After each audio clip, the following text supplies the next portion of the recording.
biggest challenge. 3-year-olds, like you can handle. Teenagers are a big deal. So congratulations to all of you. Okay, our program today. Everyone in the Rotary Club has received the newsletter, and you know that the name of our program today is Happiness Starts with Gratitude, and our presenter is David Brooke. I met David up at the district conference in Vancouver, and I have purchased his books and write my gratitude every day, and it does change your life. The guy knows what he's talking about. So with no further ado, David.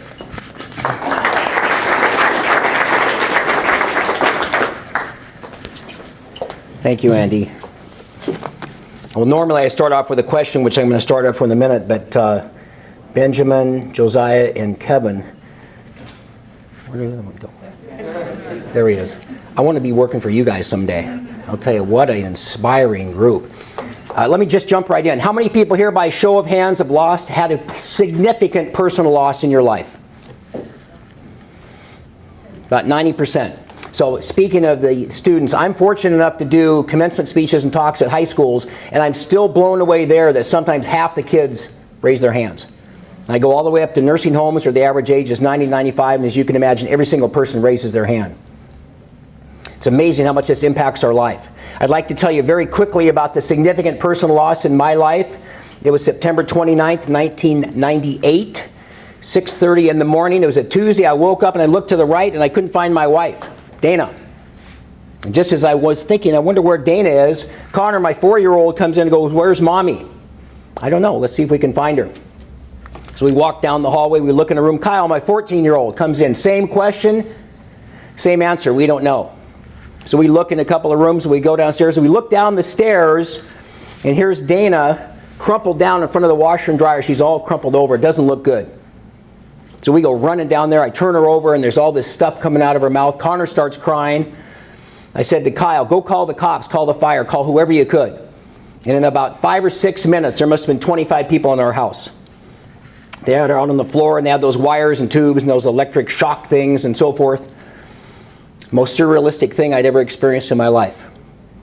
And for those of you that raised your hands or have gone through anything similar to this, one of the things that you notice is that time loses all measure.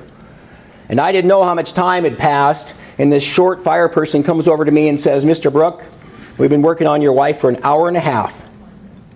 We still don't have a heartbeat. Do you want us to continue?" And this little CPU up here, even in shock, still manages to compute a little bit, and I thought, an hour and a half.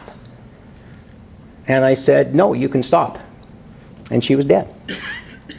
She's 38 years old. And what made it so challenging for me is that wasn't the first death I'd experienced. Is it Bob, Judge? My father was a very, very good attorney. I used to see him practice in trials down in Superior Court. He elected to end his life with suicide. My mom had died of cancer when I was young. 2 of my best buddies were killed the night I graduated from high school, speaking of high school. And there were so many deaths that I had to put up with, and I thought, what am I going to do? How am I going to cope with this? I was talking to Harry, had a great conversation with Harry. 90 on February 17th. Good job. He looks like he's about 60. I said, "Harry, what's the key?" He said, "Take care of yourself." Boy, is that true. Well, I needed to take care of myself, but within a couple of days after Dana's death, I walked up on this deck, and I kind of pinched myself, and I went, I'm just a little guy, skin and bones, and how am I going to deal with this? Because I just didn't even think I could go forward. And for the first time in my life, I realized why people kill themselves. I was about a mile from the Aurora Bridge. We lived by Green Lake. That'd be simple. I just walk over to Aurora, go down there, jump off. But I thought about it for 5 minutes, and I thought, you know what, I'm not going to do that. Connor and Kyle had already lost their mother. Oh, that's great. Now the dad jumps off a bridge. So I made a decision. And once you make a decision not to do something, it's not something you consider anymore. It's off the table. So I never considered it again. And life had even gotten tougher since then. But one of the things, as you'll hear when I found out about gratitude and how being grateful can change your life and transform it, I needed some sort of coping mechanism. I said that to Harry. What was your best coping mechanism? And he said, take care of yourself, exercise, get your sleep, and so forth.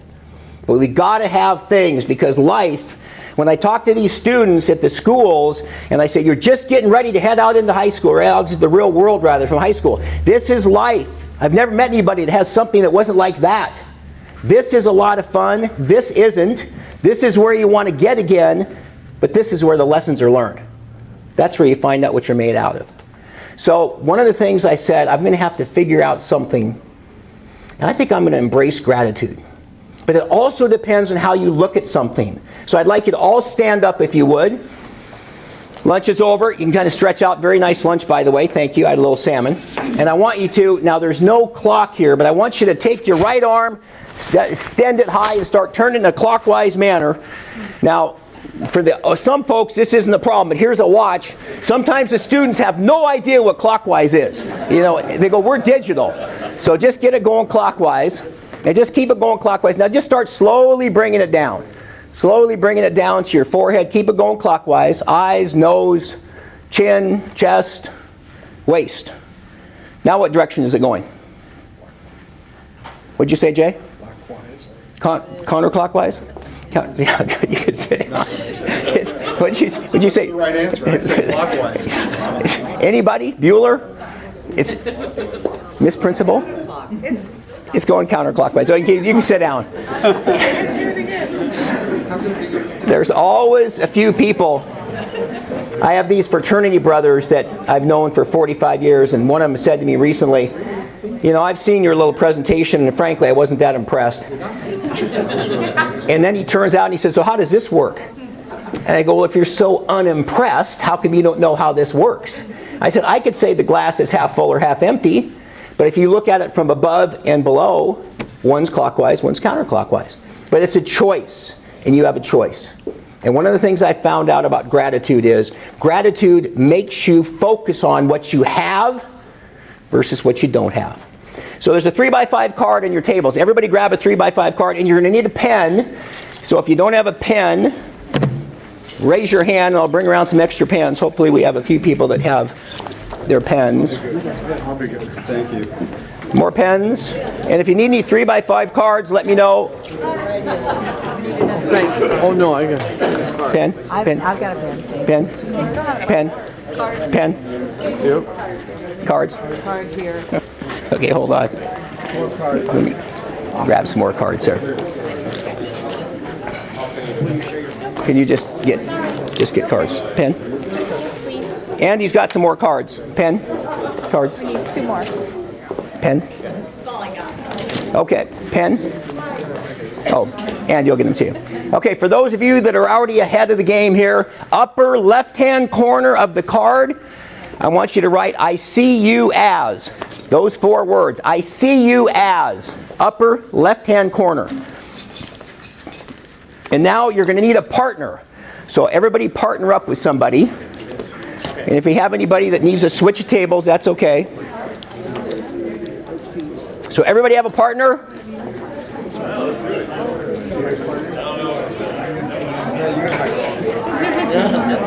Okay, now on the right side of the card, I see you as on the left-hand side and the right-hand side, write your partner's name.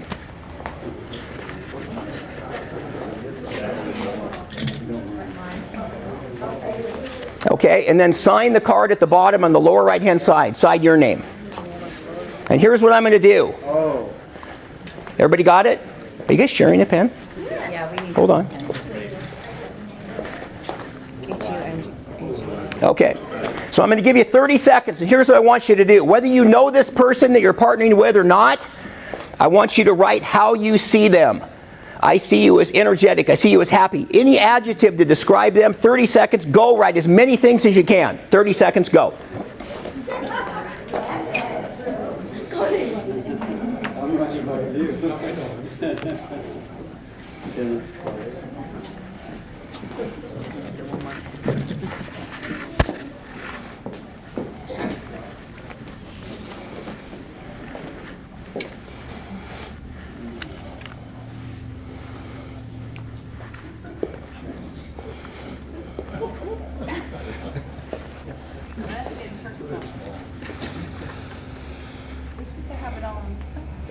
It doesn't matter. Okay, stop. Now, of course, some of you could have written a lot more things, and so forth. Now I'm going to give you a minute. I want you to both read to each other what you wrote about each other. Take about 30 seconds each. Go.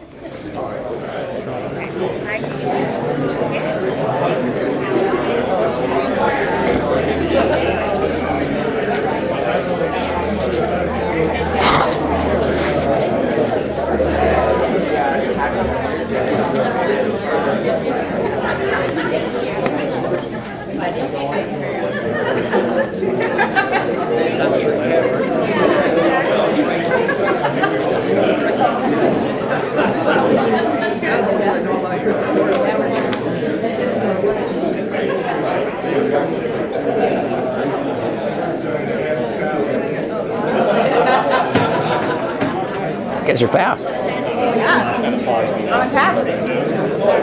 Just congratulations on your new job. That's cool.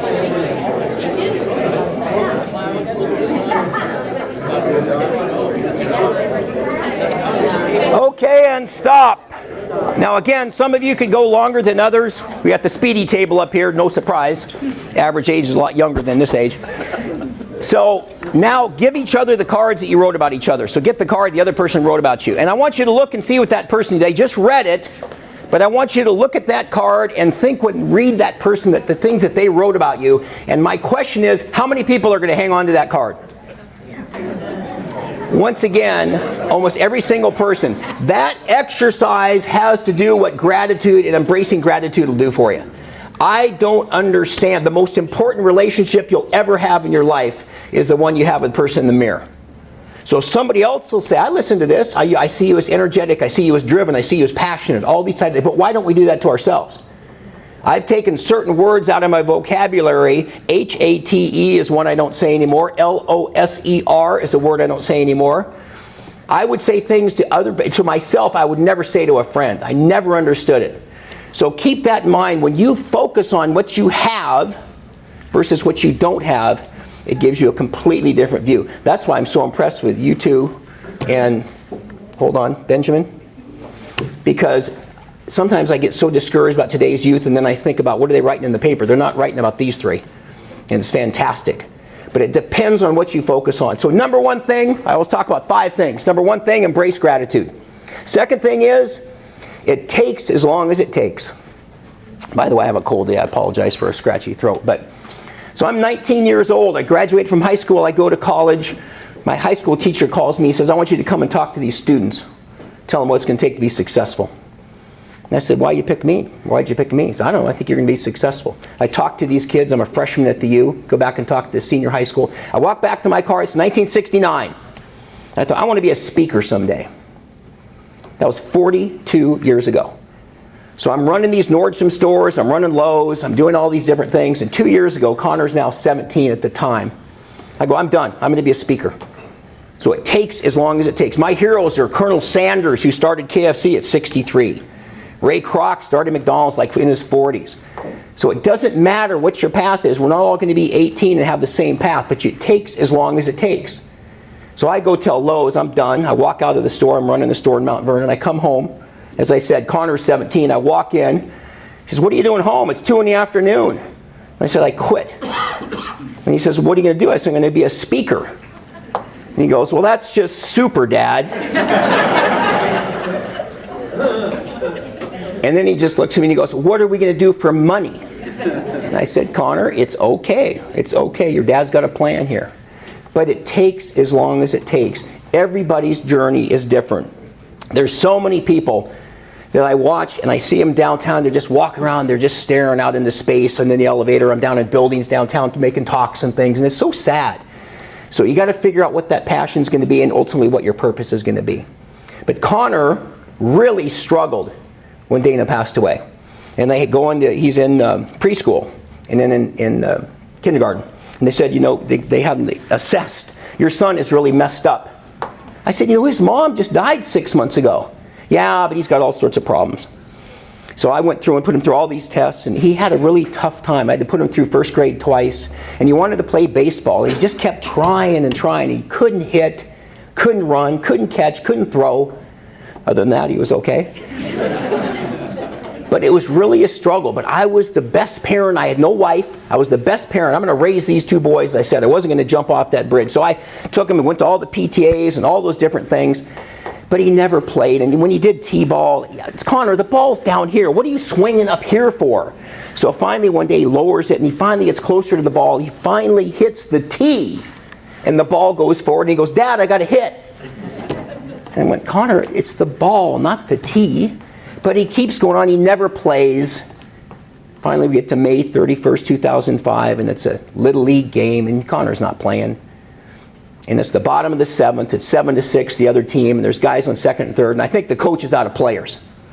So he looks down there and get Brooke. You know, I'm in the stands. I never got to see him play, but I watched. He comes out, get Brooke up. So here comes Connor, and he's swinging the bat like he's some Babe Ruth guy. You know, like he doesn't even know how to see where the ball is. He comes up, and then he goes, hey, Dad, I'm up.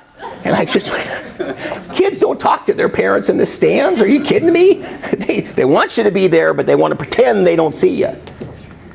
Ball one, strike two, or ball one, strike one, ball two. Full count. Next pitch comes in, he just rips it down the third base line. Goes inside the bag in the left field. The guy from third comes in, the guy from second comes around, comes all the way in to third. Here he comes, the ball, the catcher, the guy. They crash, the ball pops out. And they went 8-7. And he's standing way out there on second base. Dad, I got a hit. The entire dugout goes out to second base, puts them on their shoulders, carries them off the field. And for those of you that have kids here, you know what something like that is like. And that night I sat him down on the bed and I said, Connor, it was never about baseball. It was the fact that you, like my older son Kyle, like me, you never, ever, ever gave up. Winston Churchill, another great Winston Churchill comment about never giving up. Still, it's something that's hard for me to talk about, and that's been 10 years. But he also went on to become the leading hitter at Bothell High School, and he was a 3.5 student because he wouldn't give up.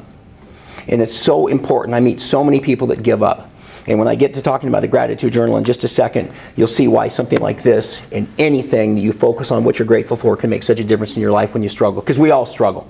We all go through it. So embracing gratitude, it takes as long as it takes, never give up. Next thing, make room for gratitude. Clear out the crud in your brain. Now I'm very excited. I didn't even think I was going to mention this, but I just got an agreement to go do workshops at Joint Base Lewis McChord. 22 soldiers commit suicide every day. It is just horrifying to me. My wife died of a prescription pill overdose. It might as well have been a suicide. I mentioned my dad. I've had multiple friends kill themselves. It's ridiculous. If it's one thing to get hit by a bus, but it's another thing if you're not getting the coping mechanism, which is what I was talking to Harry about. Gratitude in the gratitude journal gives you a coping mechanism, but you've got to get rid of the junk. When I do these workshops, I tell people, I said, you know, a lot of people, they drive over junk, they pick it up, they put it in front of themselves, and they drive over it again. And I'll give you the best example. Mr. Brooke, you don't understand. My ex-husband, and I go, oh, okay. So when did you get divorced? 1987? So you're still holding on to that. That's a good one. Just keep driving over that junk. Now I see it's pouring down rain, but when you go out and get in those cars today, notice that the windshield's about 2 feet deep and it's about 4 feet wide. And then notice the rearview mirror is about like this. Kind of keep it in perspective. That's about 200 to 1. Now, if you see flashing blue lights, you got to pull over, I get it. But mostly pay attention to what's in front of you. Gosh, every once in a while I still see, but remember when I got that pass at the football game back at Queen Anne? Like, oh God. I mean, like, that's the past. And then I go by these cul-de-sacs and I see these garage doors. I think they're for cars. And they're just floor-to-ceiling boxes. And there's this little teeny place where people go like this to get to their boxes, like a little machine. And you got to get rid of that stuff, literally and figuratively, because you've got to allow this place for gratitude. Happiness. One of my books is called Happiness Starts with Gratitude. I don't know if you can be happy without being grateful. John Lennon was 5 years old.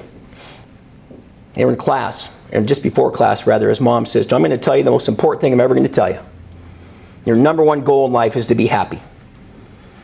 So John Lennon never forgot that. So a few years later, he's like in 5th or 6th grade, and they're going around the room, and the teacher goes to John Lennon, what do you want to be when you grow up? And he says, happy. Teacher says, John, you don't understand the assignment. John Lennon looks at the teacher and goes, you don't understand life. I think he was like 8 or 9. Typical John Lennon. So I have these same fraternity brothers that we've maintained this friendship over the years, and a lot of them would say to me, you are not right. You weren't right for many, many years after Dana died and all this other stuff happened. And one of them says to me one day, you need to get a gratitude journal. So I order a gratitude journal from Amazon. This is mine, but this I ordered some other one. I put it on the shelf. I didn't touch it for a while. Then I started writing it, and I started noticing all these amazing things that were happening. And so then I made my own. And it just was the most amazing. Takes 5 minutes. And as I always tell people, I'm a member of Seattle Rotary number 4. I've spoken down there before. I've spoken to a lot of Rotaries, Chambers, Lions, all sorts of places. If you buy my book, it's great, but I'm not here to sell a book. You can have a spiral notebook for all I care. But it has to do with writing something down. There's a little saying in the upper left-hand corner says, if you think about it, it's like a dream. If you talk about it, it inspires you. But if you write about it, it empowers you.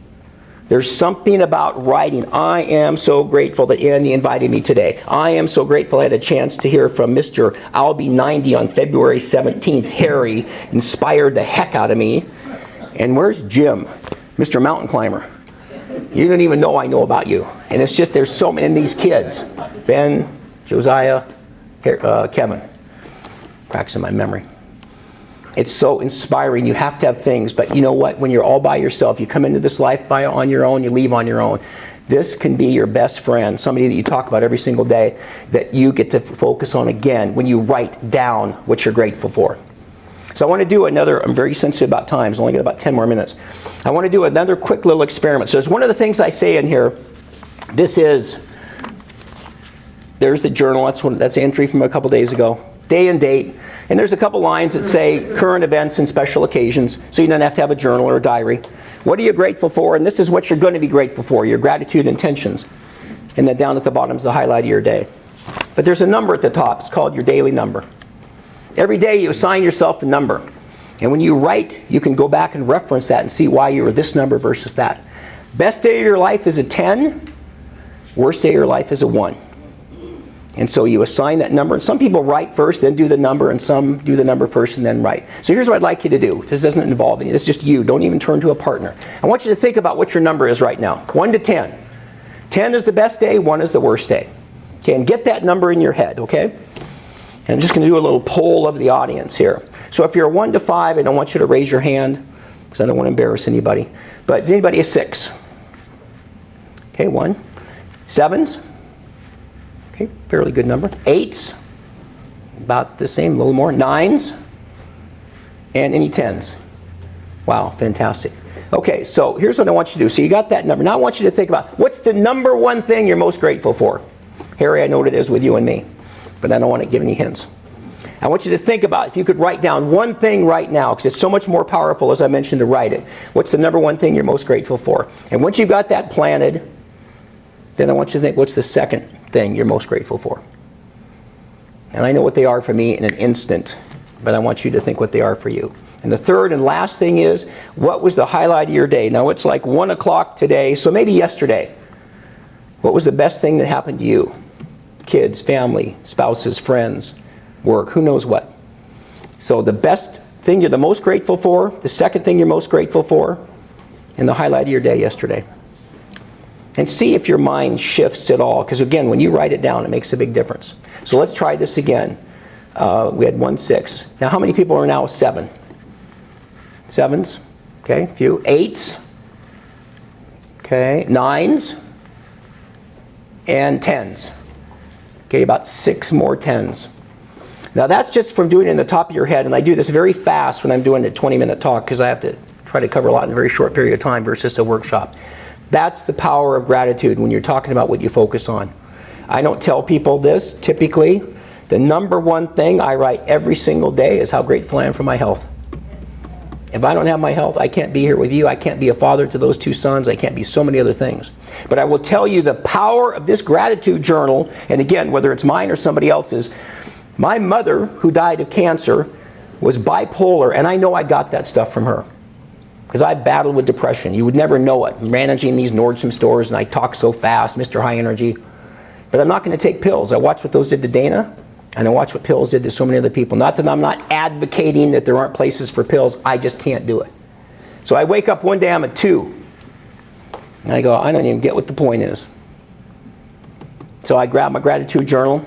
I drive down to Starbucks. I write my journal. Now I'm about a 4 or 5. So I feel a little better. I have a talk at Burlington Chamber of Commerce. So I drive up to Burlington. 200, 250 people is a good-sized group. So I do a talk, and after I'm done, this gal comes up to me and she's crying. And I get some of the, especially in the workshops, people get very emotional. They tell me stories about their kids, their family members, people that have had struggles and how this might help. And she gives me a hug and she goes, "You just changed my life." And I actually get that a lot. And I wish I would have said to her then what I say now, which is, well, I don't think I changed your life. I just gave you some tools that might help you. I didn't actually change anything, but I sure appreciate hearing that a lot. So she says, I need a journal and some stuff, and they line up. It's very exciting.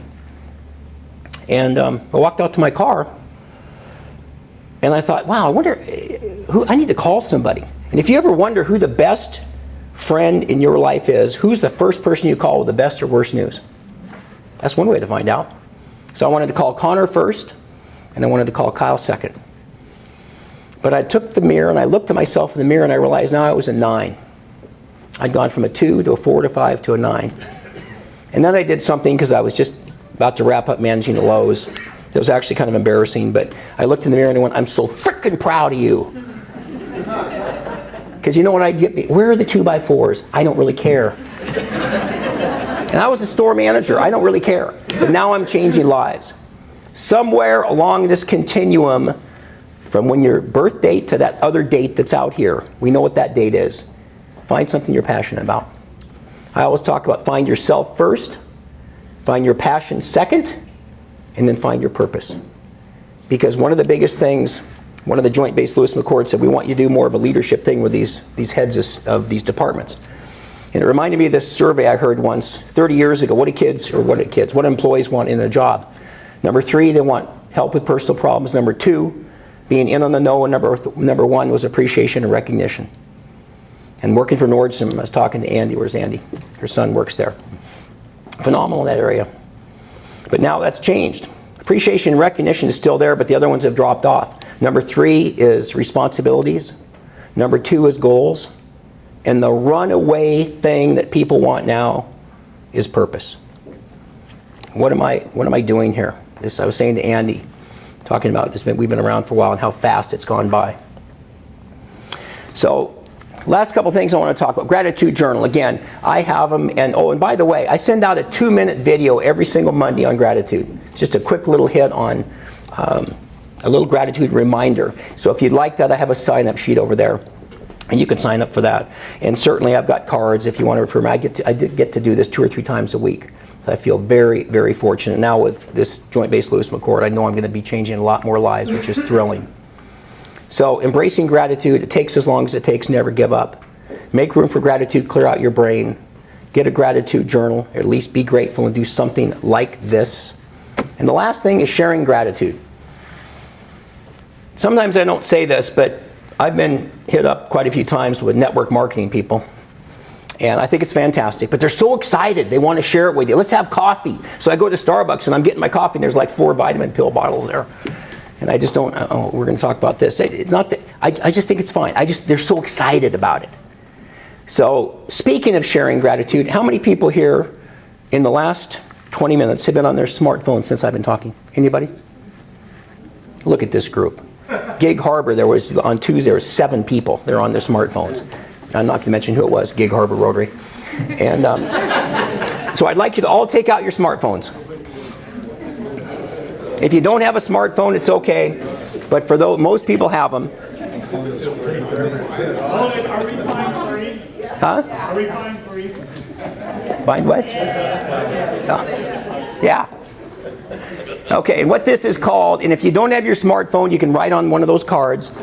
This is called the 4 T's. I want you to text, tweet, telephone, or tell somebody how grateful you are to have them in your life. And I'll give you 60 seconds, go. Most people text, but if you don't have it, you can write.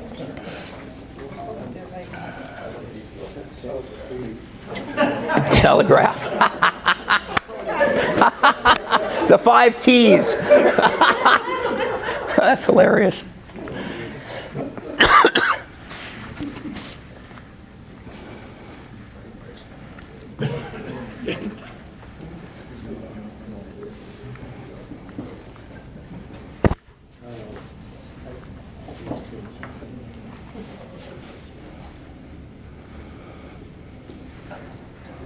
About 20 seconds.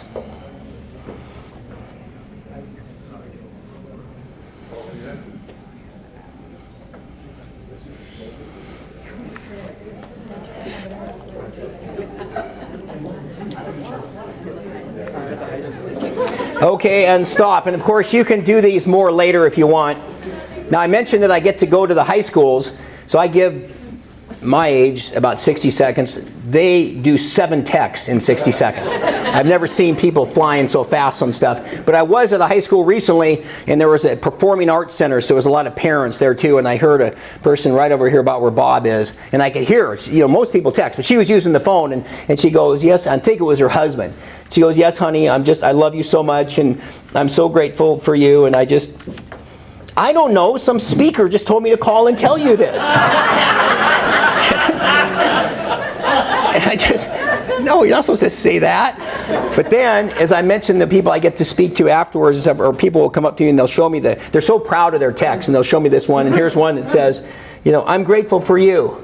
What do you want? And then recently, it was another one was, are you sure you sent this to the right person?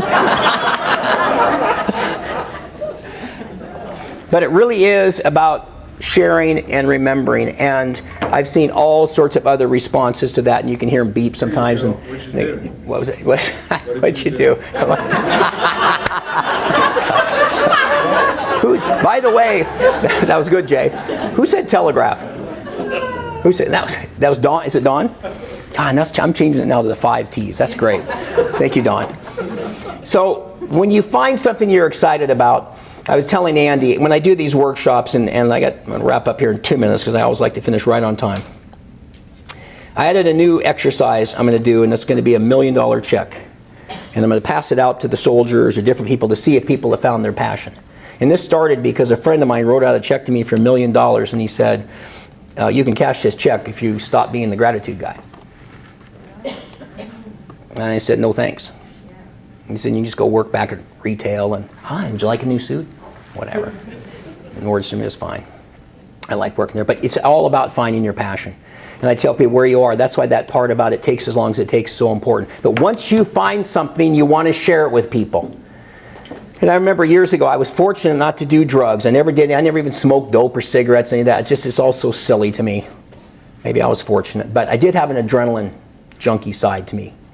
I learned how to fly and jumped out airplanes and skydiving and all this kind of stuff. So I make a skydiving appointment for these same fraternity brothers years ago for 10 of us on a Saturday. So then on Monday or Tuesday, a couple of them cancel. They're all gung-ho, but then they're canceled. Then on Wednesday, I get a call from a couple more.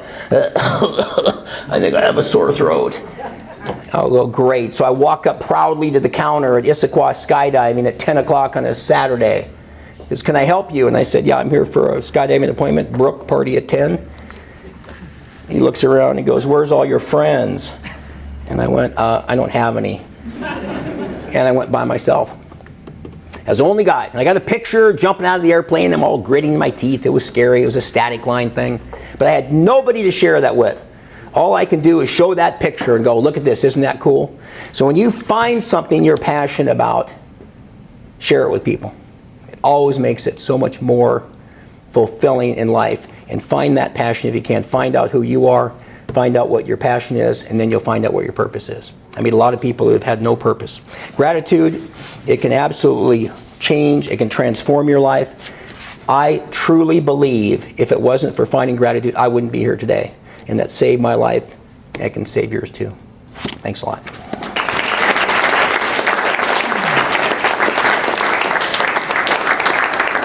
for questions. Does anybody have any questions for David? Questions at all? Yes. Actually, your pen's back. Oh, yeah. Actually, I have a comment. Thank you. Josiah? Yes. Josiah. JOSIAH. Yeah, I got it. Good. Man, I'm going to work for you guys. You guys are phenomenal. Anybody else have a question? Yeah. Where were you when I was hiring at Nordstrom? Have a pen to return? Just, sir, if you can just bring more here. Could you schedule yourself to go to Washington to talk to Congress? How about that approval rating for the president, though? No, good point. Anybody else have a question? I just have a comment. I just want to thank him for motivating everybody. She's an awesome speaker, and I was just fighting back the tears as I sit here. You know, I'm truly grateful that I have the opportunity to be here today to hear him speak because I'm truly inspired. Thank you. Thank you. Thank you. And to show our gratitude, David, we have donated 1,500 pounds of food to Rotary First Harvest in your honor. Thank you.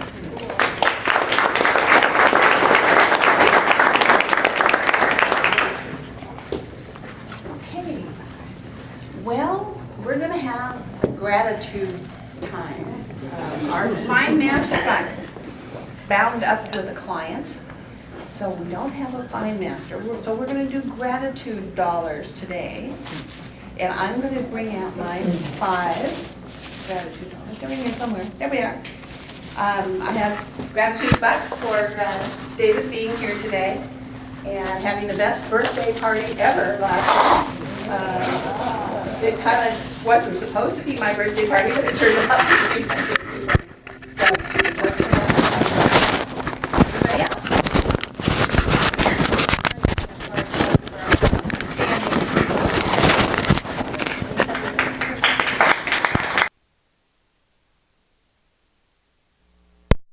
everybody else? All right. Yes, I've got a 5 to honor all of the educators here and all the people who have been educated by educators, and a special hi to the covers. All right. Mary. I am grateful because every day I'm honored to be able to work with students like this and teachers like this and principals like this every day. Every day. To the students of the month, future Rotarians, and to all your Rotarians for everything you do every day. You're awesome. Thank you. Norm. My doctor told me this morning for the age or for the shape you're in pretty good shape.